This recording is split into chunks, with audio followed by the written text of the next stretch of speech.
Alright guys, diecastmania here with another video, and today we're going to be doing a model review of the Shinsei Replicars 1/50th scale Hitachi ZX225 USRK reduced tail swing hydraulic excavator. Now anyway, this model is one of the most sought after Hitachi models out there. It was first released in 2009 in a decent number, but what I do recall is that they may have only made a couple limited runs of this model, making it harder to find. But back in the day, it would have been sold through Hitachi dealers or the Hitachi shop online, and maybe a select few US-based retailers that decided to import the model from Europe or Japan, as the USRK or 225 USRK is not specifically offered in the US.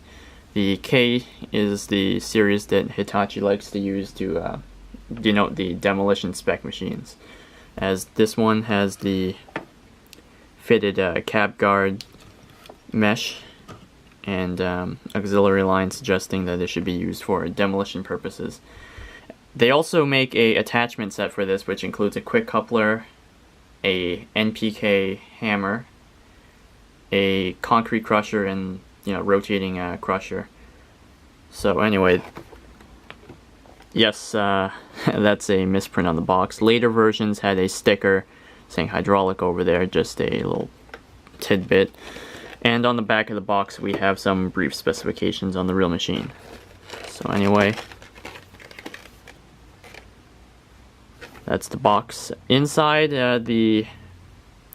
this piece of cab guard mesh, it has to be fitted, as are the mirrors.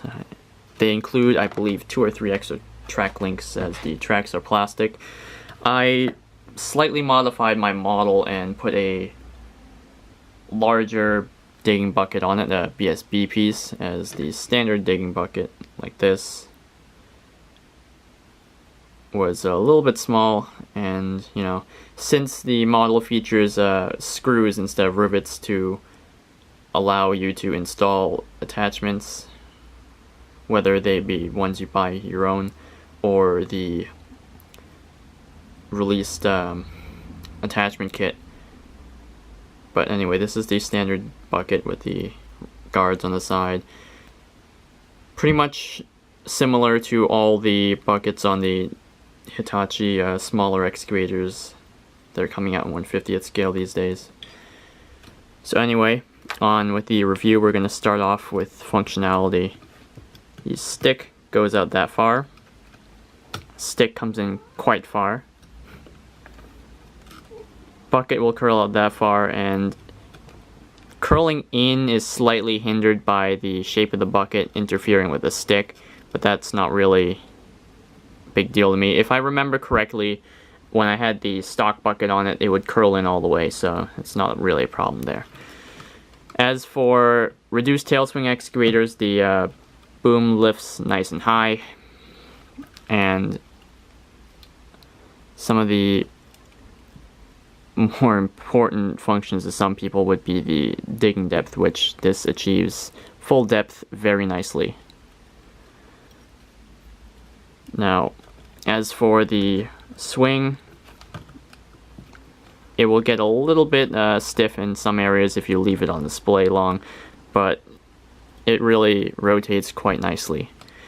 The tracks are linked plastic, and they do look like metal, but you really can't tell until you look closer.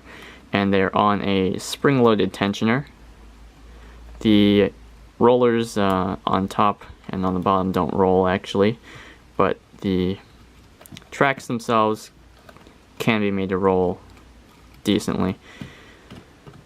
The undercarriage is quite narrow, as is the specification of this machine, as I believe the US version of the 225 would have a slightly wider undercarriage with wider pads.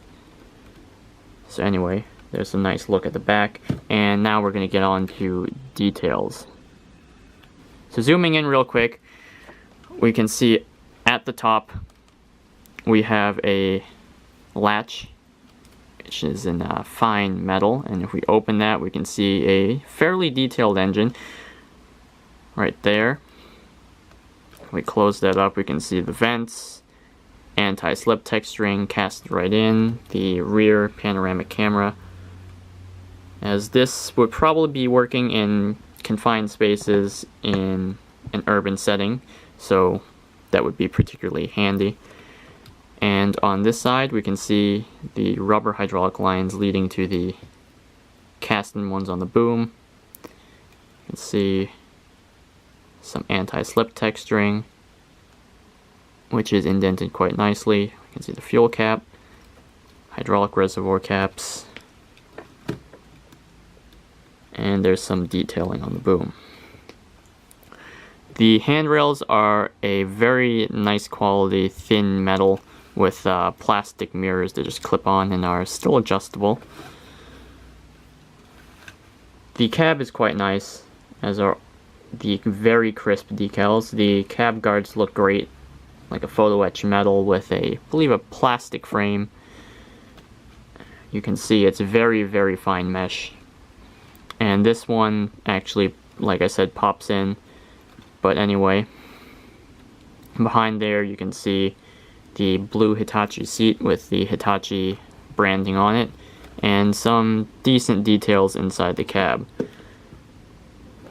There is a light on one side of the boom.